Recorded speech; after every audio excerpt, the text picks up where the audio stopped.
Okay, so today we're going to continue our discussion about the global interstate system. So this is the part two, or the continuation of our discussion in the topic or lesson, the global interstate system. Okay, so last time we talked about the sovereignty, like domestic sovereignty, international legal sovereignty, or Westphalian sovereignty and interdependent sovereignty, and also neoliberalism, golden straitjacket. Okay, and we also differentiate the difference between the nation and the state. Anyway, so let's proceed to the continuation of our discussion about the global interstate system. Economic and political integration, European integration. So dito nakalagay European integration is the process of industrial, political, legal, economic, social, and cultural integration of state wholly or partially in Europe. European integration has primarily come about through the European Union and its policy. So una sa lahat, So we're talking about here European integration in which and political, industrial, legal, economic, social, and cultural, yun ang pinag-uusapan natin dyan. Ma-integrate yung different aspect na yon, okay, sa part ng Europe or sa buong Europe. Alright? Now, the thing is, ang European integration, okay, yung background ng Europe, so we have around 50 countries, okay, ng Europe. So, biro nyo, marami-rami na rin, yung, sabihin natin country na masasabi natin na Europe, which is 50. But only 44 of them have their capital city on the European continent. 44 lang doon sa 50 na yon, yung talagang may mga capital city. Okay? So, ayan. Anyway, ang largest doon sa country ng Europe is Russia, followed by Ukraine, So, and France. Whereas the smallest is the Vatican City. So, yun yung part ng Europe. And now, dito sa European Union is an international organization comprising 28 European countries and governing common economic, social, and security policies. In the early 21st century, EU expanded into Central and Eastern Europe with the following members. So ito yung mga member countries ng EU kung tawagin natin. We have the Austria, Belgium, Bulgaria, Croatia, Cyprus, Czech Republic, Denmark, Estonia, Finland, France, Germany, Greece, Hungary, Ireland, Italy, Latvia, Lithuania, Luxembourg, Malta, the Netherlands, Poland, Portugal, Romania, Slovakia, Slovenia, Spain, Sweden, and the United Kingdom. The thing is, ang updated numbers of European Union is we have 27, So noong January 31, 2020, yung United Kingdom ay nag-withdraw from EU. So tandaan niyo na, so bali ang updated version is 27. Kasi nga, yung module natin, ginawa siya noong year 2020. Later part, if I'm not mistaken. Yeah, later part yon sadya. Dahil nga nag-pandemic noon. Kaya, ang parang nakalagay dito, 28 European country. Hindi siya updated. Kundi, ang updated version, hanggang sa kasalukuyan, ay 27 na. Okay? Kasi nga, nabawasan ng isa, United Kingdom. By the way, ang European Union, ang kanilang parang aims or goal is to promote peace and security and respecting fundamental rights and freedoms. Ulitin ko lang ha. Promoting peace and security and respecting fundamental rights and freedom. So, yun yung sabihin natin pangunahin na purpose, kaya kung bakit may nakatayo or may nakatalaga na organization, intergovernmental organization na European Union. Okay? So, ngayon, ibig sabihin, kapag yung between the countries, nagkaroon ng conflict or pag-aaway, dispute, ano kung tawagin. So, ito, EU, syempre siya yung magkakaroon or mag-intervene between the countries. Something like that. Kung makikita natin, we have European Union and Europe, di ba? So, ibig sabihin, yung Russia, hindi kabilang sa EU. Yung Ukraine, hindi kabilang sa EU. So, kumbaga sabihin na natin hindi hawak ng EU yung war between the Russian Federation and Ukraine. Now, the thing is, para silang European countries, yung Russian Federation and Ukraine. Now, kabilang sa intergovernmental organization na malawakan na tinatawag natin na United Nations itong Ukraine and Russia. Singit ko lang to kasi napapanahon. Kapag napapanahon, okay, so kailangan yan isingit sa ating lecture. Okay, para mas maganda yung dating, Alright. Now, the thing is, the UN has often been called upon to prevent disputes from escalating into war or to help restore peace following the outbreak of armed conflict. I repeat, the UN has often been called upon to prevent disputes from escalating into war or to help restore peace following the outbreak of armed conflict. Ibig sabihin, parang same idea lang din ng EU na po-promote yung peace and security between the member countries. So, sa UN kasi, mas malawak siya. Pagkakatanda ko, nasa 193 member state yun. Okay, ang dami, Actually, part tayo nun eh. Tayo, Philippines, ng United Nations. And also, yung Russian Federation and Ukraine is part ng United Nations. So, kaya kung bakit, medyo open up lang natin ng konti yung usaping war between between Russian Federation o Russia and Ukraine. So, ganito yan, Since sila ay part ng UN, di ba, dapat mag-intervene yung United Nations. Kasi nga, nagpo-promote sila ng peace and security din in relation to that, Okay. So, the thing is, alam nyo kasi, itong UN, meron silang tinatawag na parang branches like Council, General Assembly, at may tatlo pa eh. Okay, hindi ko lang masyado ma-recall or hindi ko ma-recall, Pero yun nga, Council. Alam ba sa Council? Sa Council, meron tayong 15 main members. And yung 10 doon is non-permanent. Whereas yung 5 is permanent. Under yan ang Council ng United Nations. So, ibig sabihin, kumbaga sa in layman's term, parang sila yung main characters, main players ng United Nations in terms of the country. Okay, we have China, France, Russian Federation, UK, and United States. Okay? So, ganon. So, sila yung 5 na permanent members ng tinatawag natin na Council ng United Nations.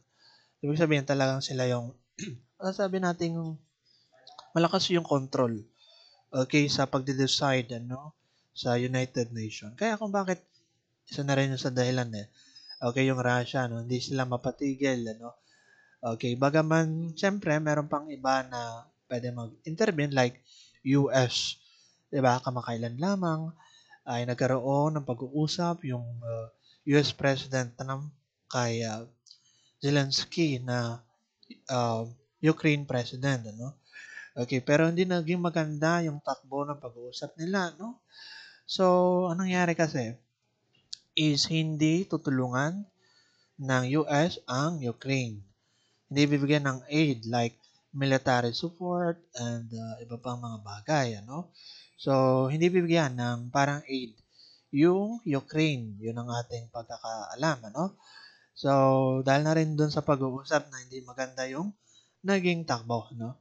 Actually, nung panahon ni Biden, ano, nung last year, so, binibigyan niya ng support, ano, yung Ukraine, kung ilang bilyon na nagastos dollar, ano, okay, in terms of support. Pero ngayon daw, parang zero, no? Okay, sa pamumuno, administration ni Trump. So, ayun, tawag dito, ang UN kasi neutral lang siya, no? Doon sa nangyayari na clashing between, anda, doon pala sa pag-uusap na parang support na ibinibigay o ibibigay ng US sa Ukraine, ano? Something like that. Parang ano lang, parang neutral, ganun, ano? So, anyway, since sabihin na natin may malaking part yung US, ano, na pwede niyang magkaroon ng intervention doon sa pag-aaway o paglalaban war between Ukraine and Russia, pero hindi eh. Okay? So, hindi naging matagumpayan, no? Or hindi nag-work out yung pag-uusap or something. So, ayun, kaya tuloy-tuloy ang war. Ang mangyayari niyan is, pwede lang mapatigil yung war na yon kung mismong si Trump, kung mismong si Vladimir Putin ay nag-ceasefire, okay, mga ganon. And also, pwede rin na kung ang US talaga is uh, all out na tumulong sa Ukraine in terms of military operation and etc. Pwede yun talaga. Okay? Na mapatigil. Pero hindi eh. Ayaw eh ng US. Sinasabi doon sa isang reference na ito daw Ukraine ay sasali, ano? Doon sa NATO or tinatawag nating North Atlantic Treaty Organization. In which ang focus noon ay military defensive organization. More on and yung mga sabihin na nating kagamitan, artillery in terms of armed ano, forces, ano, tsaka military operation nga, no? Something like that. So, ayun. Di ko alam kung ano naging kainat na nun, ano, kung yung Ukraine ba ay talagang makasali doon or something. So, pagkakatanda ko, 30 independent country yung kasali sa NATO. Alright, so yun naman ay pahapyaw lang na ating siningit dito sa usaping mga war, no, between that, ano. Sabi nga natin, kapag kasalukuyan nangyayari, mahalaga na i-discuss natin, ano. Alam nga naman na, halimbawa, magugunaw, hindi naman sa magugunaw mundo. Kumbaga, nagkakaroon na ng gulo talaga sa mundo ay hindi nyo pa alam. Kaya kailangan natin inform kayo, ano, syempre, kung ano ba. Now, economic integration. Alam nyo kasi, ito, singit ko lang to, ano. Alam nyo kasi, nung student ako, nung panahon na student pa ako, nung ka-level nyo, no, like 10 years ago, wala talaga akong hilig sa mga economy, politics, mga ganyan, ano. Para sa akin, parang boring, na pag-usapan yan. Okay, di ko talaga interest yan, ano. Pero sa pagtagal ng panahon, kahit hindi ko to hilig, ano, para bang naisip ko dahil kailangan, kasi about sa ating bansa, ano, nagkakaroon ka ng pakialam sa kapaligiran mo once na nagmamature ka. No? Kaya in relation to that, parang nagiging interesado ka na sa mga politics, nagiging interesado ka na sa mga takbo ng ekonomiya. So, yun ay, ano, personal experience ko na maaaring kayo'y ganun din sa ngayon na parang, di ako interesado sa politics, di ako interesado sa economy. Pero pagka tumagal-tagal, siguro naman ay marirealize nyo rin yung ganun, ano? Na, kailangan pala, alam ko ito, nangyayari na ganito na pala, no? Sa politika, sa ekonomiya, no? So, yun. Anyway, yan naman ay siningit ko lang. Economic integration can be described as a process and a means by which a group of countries strive to increase their level of welfare. So, comes from the word itself, integrate, economy. We're talking about that. It is an arrangement between different regions that often includes the reduction or elimination of trade barriers and the coordination of monetary and fiscal policy. Dito kasi sa economic integration, aside from reduction or elimination of trade barriers, meron din tayong tinatawag na yun nga, coordination of monetary and fiscal policy. What does it mean? Ang fiscal policy kasi, or connected sa monetary, refers to the use of government spending and taxation to influence the economy, aiming to promote stability, growth, and reduce poverty. I repeat, fiscal policy refers to the use of government spending and taxation to influence the economy, aiming to promote stability, growth, and reduce poverty. So, what does it mean? So, dito kasi, ang ginagawa is, let's say, yung government natin is nag-invest sila, okay, ng mga, let's say, nagpapatayo ng infrastructures for education or social programs in which it can create jobs and stimulate economic activity. Kaya nga, di ba, may mga tinatawag tayong mga proyekto. Okay, so yun na yun. Yung pagka nagtatayo ng mga infrastructure para pag-investan, okay, ng gobyerno, Okay, pero hindi lang, sa bagay, hindi lang gobyerno. Ito ay para ma-open up yung maraming oportunidad sa mga tao na magkaroon sila ng trabaho, So, ayun, yung mga ganon. So, yun yung fiscal policy na tinatawag. Okay, gumagamit ng tax, coming from you, sa atin. Every one of us, indirect man siya or direct, ginagamit yung tax, na nalilikom ng gobyerno, okay, para may pondo na mga pagpatayo ng mga infrastructure, and yung infrastructure na yon ay gamiting investment, para din sa ibang tao. Okay? So, ayun. And yun sa economic integration, yun ang isa sa ginagawa. So, next. Ito na, 7 stages of economic integration. Actually, itong part na to, sabi ko nga, medyo marami or sabihin na natin, medyo marami siya na part ng midterm exam natin. Okay? Itong 7 stages of economic integration. Sige, wag na natin patagalin pa, Makinig kayo na mabuti, ha? So, preferential trade areas. Bale, ganere pala yan, Are ay parang chronological order. So, from preferential, di pa ganun ka integrate, hanggang sa complete na, sa number 7. Alright, next. So, dito, preferential trade areas exist when countries within a geographical region agree to reduce or eliminate tariffs barriers on selected goods imported from other members of the area. What does it mean? This is often the first small step towards the creation of a trading bloc. Agreements may be made between two countries, bilateral or several countries. Ganito kasi yan, para mas maunawaan ninyo. Ang preferential trade area is, ang keyword dyan is, syempre given na since part ka ng, let's say, EU, member state ka nun, so, doon sa mga member state nun, okay, between the countries, like, bilateral siya, na, let's say, Italy, Germany, mga ganun, or several countries, iba-ibang country na nagkaroon ng trade agreement na i-reduce or eliminate nila yung tariffs barriers. The thing is, sa preferential, on selected goods laang, selected goods imported from other members of the area. So, ang pinaka-keyword niyan is on selected goods lang imported from other members of the area. So, yun lang yun. Next, pre-trade areas are created when two or more countries in a region agree to reduce or eliminate barriers to trade on all goods coming from other members.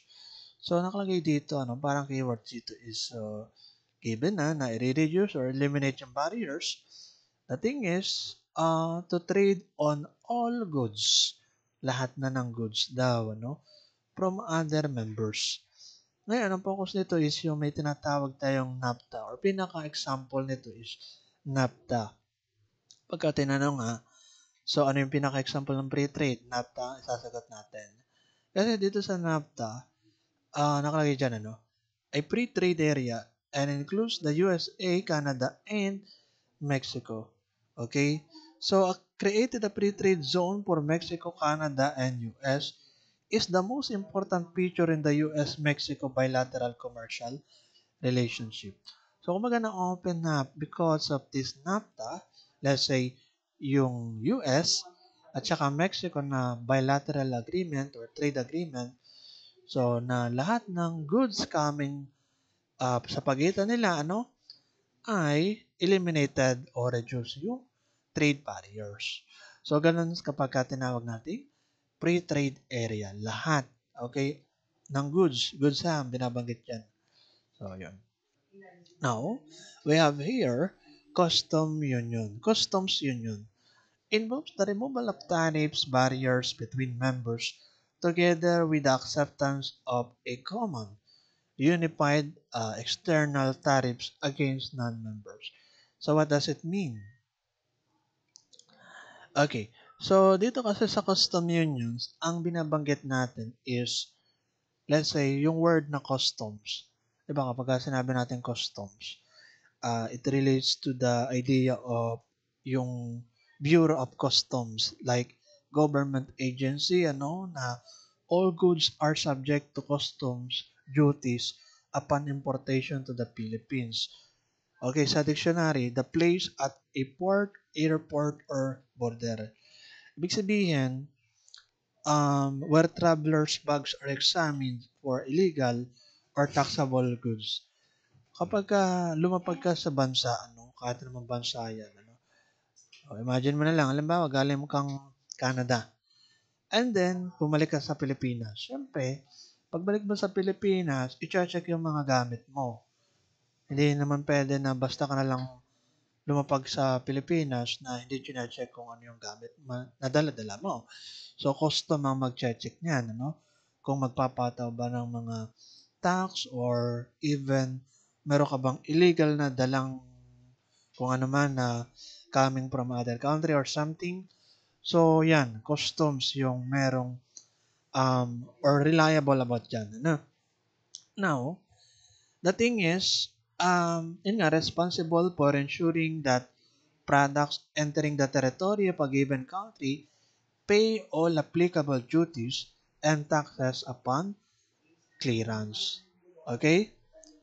And that goods declared for export actually leave the territory free of indirect taxation and are not returned to the domestic market. Alright. So now, balik tayo dito sa custom union. Yung mismong word na to, So, same pa rin naman ang idea. Re-remove ng tariffs, barriers. The thing is, acceptance of a common, unified, external tariffs against non-members. Ibig sabihin, yung mga non-members, like, syempre, labas sa EU, we're talking about EU eh. Let's say, for example, let's say, Italy sa US. So, pwede natin masabi na yung mga product na imported, galing sa US, okay, coming to Italy, syempre, yung bang standard na ipapataw na tariffs doon ay common. The same thing sa iba pang mga non-members ng EU, like Philippines to Italy. So, same lang din na tariffs. Parang ganun. Yun ang idea kasi sa ganito, custom union. Acceptance of a common unified external tariffs against non-members. So, ayun. Ngayon, sa isa nating reference na kalagayan, sa free trade areas is concerned with removing tariffs and regulation that are applied to member countries who trade with each others. Members establish a common set of policy that regulate trade terms, tariffs, and quotas. The thing is, sabi nga natin, medyo kapares lang ng free trade areas ang custom union.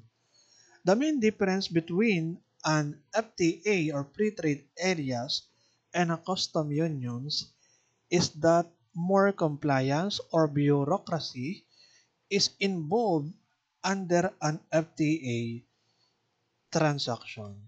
So, mas ano siya, ibig sabihin, mas sinusunod yung sistema ng government, itong FTA, in which, sabi nga natin, most of the important decision are made by state official rather than rather than by elected representative sa free trade areas. Ano? Okay, so yun ang pagkakaiba daw sa custom union. Mas compliance ito or bureaucracy kung tawagin daw eh. Alright, kumpara sa custom union. Now, dito, next na tayo. Single payment. Ano to? Single payment or duty is made by countries exporting to custom union. Goods inside the union can move freely with no additional tariffs. Members share tariff revenue while a small share is returned or retained by the country that collect that ano to, that collect the duty that collects the duty, removing internal barriers to trade and requiring participating nation to harmonize their external policy as well as building a free trade area are put up by customs. Next, meron naman tayong tinatawag na common market. So, ano naman tong common market? Siguro, first thing comes in mind, common. Siyempre, para bang pare-parehas in terms of market? Pare-parehas ba yung product nila or something ba? Ganun ba yan? So, yun ang ating alamin. Common market. Tinatawag din tong single market is the most important or is the most significant step towards full economic integration.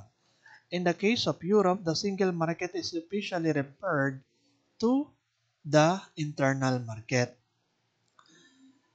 The key feature of a common market is the extension of free trade from just tangible goods to include all economic resources. So, dito pala sa common market, hindi lang tangible goods. Most commonly dito sa mga custom union, free trade area, mga ganyan, preferential, kundi all economic resources. Lahat na ng produkto, kabilang na dito sa common market, diba, tinatanggal yung tariffs, okay, in-eliminate yung barriers. This means that all barriers are eliminated to allow the free movements of goods, services, capital, and labor. Sabi nga natin, itong common market ay tinatawag na single market that every member recognizes that every single product manufactured by the group's members is suitable for sale, for distribution to all members, and for consumption. So, ayan. Okay na tayo dyan, sa common market. In addition, as well as removing tariffs, non-tariff barriers are also reduced and eliminated. Pati pala ng tariff barriers ay nire-reduce and eliminate dito sa common market. So, yun ang tandaan nyo. Next, economic union. Ito, last slide na to. Alright, economic union. Ano nga ba ang economic union? Is a term applied to a trading bloc that has both a common market between members and a common trade policy towards non-members. Okay, although members are free to pursue independent macroeconomic policy. In economic union, the use of a common currency and a unified monetary policy is considered. The best example of economic union is European Union. Ganito yan. Meron tayong tinatawag under na economic union. Economic and monetary union is a key stage toward complete integration and involves a single economic market, a common trade policy, a single currency, and a common monetary policy. What does it mean? Halimbawa, sa usaping monetary union na lang, yung paggamit ng single currency, di ba? Like euro.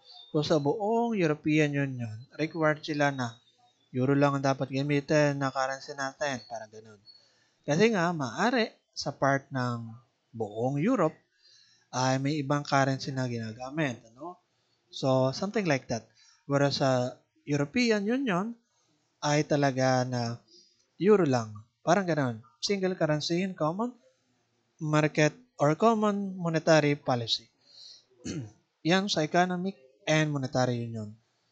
So, monetary union lang pala ang pagkakasabi ko doon. Pero pagka-economic terms of that, ano, key stage towards complete integration and involves a single economic market. So, I think pwede masabi natin na yung bang same na presyo talaga, ano, okay, na makikita natin or yung same na produkto, okay, na makikita mo doon sa kabilang bansa, ano, na part ng European Union na member state, ano, and a common trade policy, mga ganun. So, ganun yun, ano. Alam ba, kung may product na ganoon ang brand, doon sa Italy, may ganun din na brand sa Germany. Something like that, ano, pagka pinag-usapan natin. Complete economic integration is the final stage of economic integration in which member states completely forgo, kumbaga, kumalas, ano, yung pagiging independence of both monetary and fiscal. Ibig sabihin, mas dependent na siya, no? In terms of fiscal policy, monetary policy. Kumbaga dito sa complete na talaga, no?